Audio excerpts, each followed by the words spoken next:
24 जनवरी 1968 भारत के इतिहास में ये एक आम तारीख थी।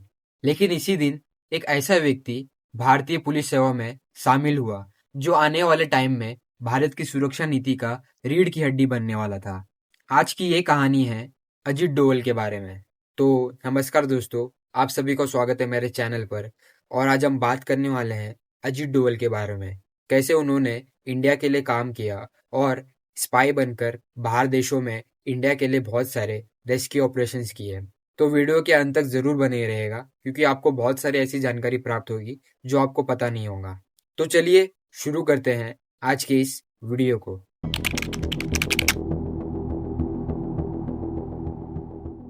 अजीत डोभाल का जन्म 20 जनवरी 1945 को उत्तराखंड के पौड़ी गढ़वाल जिले में हुआ था। उनके पिता मेजर जीएन डोभाल भारतीय सेना में अधिकारी थे। बचपन से ही अनुशासन, राष्ट्रभक्ति और हिम्मत उनके जीवन का हिस्सा बन चुका था। यही कारण था कि अजीत डोभाल सिर्फ नौकरी नहीं बल्कि मिशन ओरिएंटेड लाइफ जीना चाहते थे। अजीत डोभाल ने आगरा यूनिवर्सिटी से इकोनॉमिक्स में मास्टर्स की डिग्री पूरी की। 1968 में वे इंडियन पुलिस सर्विस में शामिल हुए। लेकिन ये सिर्फ एक नॉर्मल आईपीएस ऑफिसर की कहानी नहीं थी। ये कहानी थी ग्राउंड इंटेलिजेंस, अंडरकवर मिशंस और साइकोलॉजिकल वॉरफेयर की। समय था 1970 का। भारत और पाकिस्तान दोनों के बीच में तनावपूर्ण वातावरण चल रहा था। उस समय अजीत डोभाल को पाकिस्तान में भेजा गया था अंडरकवर एजेंट के रूप में, और उनके पास ना कोई हथियार, ना कोई सुरक्षा और ना कोई पहचान था। कहा जाता है कि अजीत डोभाल करीब 7 साल पाकिस्तान में रहकर भारत के लिए खुफिया जानकारी जुटाते रहे। उन्होंने खुद को कभी मजदूर, कभी फकीर तो कभी व्यापारी बताया था। यही वजह है कि उन्हें कहा जाने लगा कि वो इंडिया के जेम्स बॉन्ड है। एक बार उन्हें जासूसी करते हुए एक फकीर ने पकड़ भी लिया था। अजीत डोभाल एक मस्जिद में बैठकर कव्वाली कर रहे थे। एक फकीर को उन पर शक आता है। उस फकीर ने अजीत डोभाल के कान छीदे हुए देखे और अजीत डोभाल से पूछा कि क्या तुम हिंदू हो? उन्होंने कहा, नहीं, मैं मुसलमान हूँ। फिर से फकीर ने उससे पूछा, सच बताओ, क्या तुम हिंदू हो? लेकिन अजीत डोभाल ने कहा कि मैं पहले हिंदू था और मैं अब कन्वर्ट हो चुका हूँ। लेकिन फिर से फकीर ने पूछा कि सच बताओ, अगर तुम हिंदू हो तो मुझे बता दो क्योंकि मैं भी हिंदू हूँ। फिर अजीत डोभाल वहां बहुत चक्का रह जाते हैं। फिर अजीत डोभाल को फकीर कहता है कि मैं भी हिंदू था पर अब मैं कन्वर्ट हो चुका हूँ। और उस फकीर ने अजीत डोभाल को यह बताया कि अपने कान के छिद्र बंद करवा लो, नहीं तो तुम जल्दी पकड़े जाओगे। और एक सीन ऐसा होता है, एक बार अजीत डोभाल मार्केट में घूम रहे थे तो उसी मार्केट के एक बंदे ने उनकी दाढ़ी को नीचे गिरते हुए देखा और उन्होंने हंसी मजाक में कहा कि ओ साहब, तुम्हारी नकली दाढ़ी गिर रही है। अजीत डोभाल वहां पर भी बच गए क्योंकि उस मार्केट वाले को लगा कि ये किसी एक्टिंग या किसी नौटंकी में काम करता है। सोचिए, एक ऐसा आदमी जो अपने मौत से भी ना डरकर अपने देश के लिए ऐसा ऐसा काम करता है। इसलिए अजीत डोभाल को इंडिया का जेम्स बॉन्ड कहा जाता है।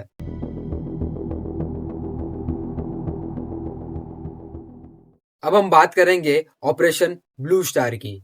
जून 1984, पंजाब, अमृतसर। उस समय का पंजाब उग्रवाद आग में जल रहा था। उस समय का सिचुएशन बहुत ही सीरियसली था। उस समय अजीत डोभाल आतंकियों के बीच 3 दिन तक अंडरकवर रहकर जानकारी इकट्ठा करते रहे।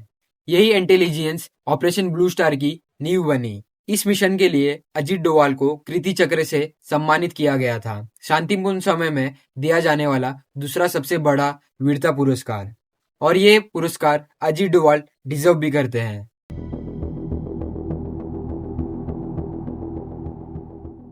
अब हम बात करेंगे कंधार विमान अपहरण की।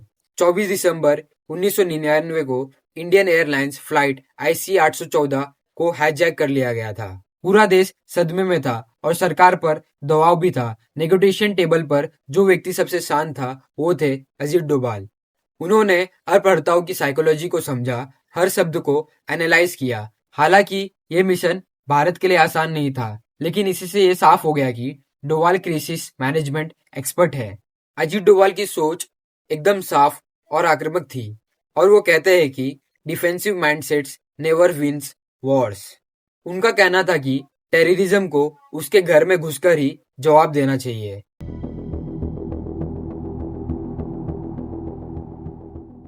अब हम बात करेंगे कि आर्टिकल 370 में अजीत डोभाल का क्या योगदान था। आर्टिकल 370 भारतीय संविधान का वो प्रावधान था जो जम्मू कश्मीर को विशेष दर्जा देता था। अलग संविधान, अलग झंडा और अलग कई केंद्रीय कानून से छूट।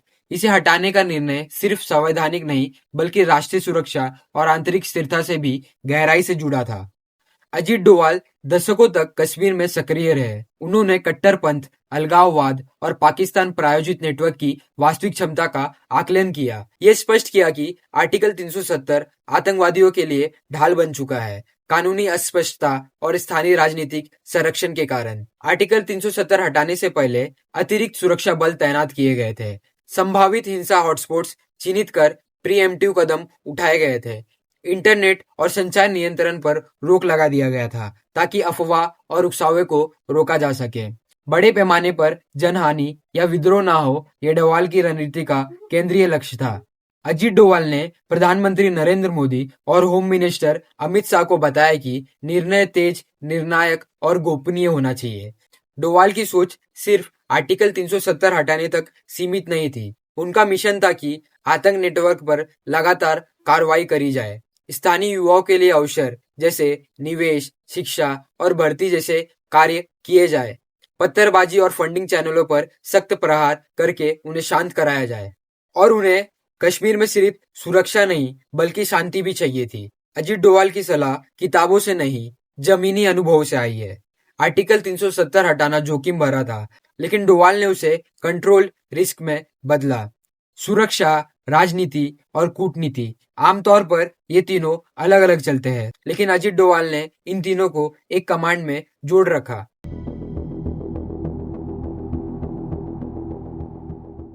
अब हम बात करेंगे उरी अटैक के बारे में। 18 सितंबर 2016 को उरी अटैक में भारतीय सेना के 19 जवान शहीद हो गए थे। देश में भारी आक्रोश था और सरकार के सामने सवाल था, क्या भारत सिर्फ निंदा करेगा या जवाब भी देगा। यहीं से अजीत डोभाल की भूमिका निर्णायक बन जाती है। अजीत डोभाल ने पहले ही अपनी सोच को सबके सामने रख दिया था। उन्होंने कहा था कि अगर हमारे पर अटैक होगा तो हम उनके घर में घुसकर उन्हें मारेंगे। ये एक नया भारत है, ये सिर्फ देखेगा नहीं बल्कि घर में घुसकर उन्हें मारेगा भी। और उन्होंने ये भी कहा था कि अगर हमला भारत पर होगा तो जवाब हमलावर की जमीन पर दिया जाएगा। अजीत डोभाल ने प्रधानमंत्री नरेंद्र मोदी को 3 ऑप्शन दिए थे: कूटनीतिक विरोध, सीमित सेना दबाव या फिर सर्जिकल स्ट्राइक। प्रधानमंत्री मोदी ने तीसरा ऑप्शन चुना, सर्जिकल स्ट्राइक का। लेकिन इस सर्जिकल स्ट्राइक की योजना और जोखिम मैनेजमेंट डोभाल का ही था। सर्जिकल स्ट्राइक में सबसे बड़ा हाथ अजीत डोभाल का ही था और उन्होंने इस सर्जिकल स्ट्राइक में बहुत बड़ी भूमिका निभाई थी। हर शक्तिशाली व्यक्ति की तरह अजीत डोभाल भी कंट्रोवर्सी में रहे थे।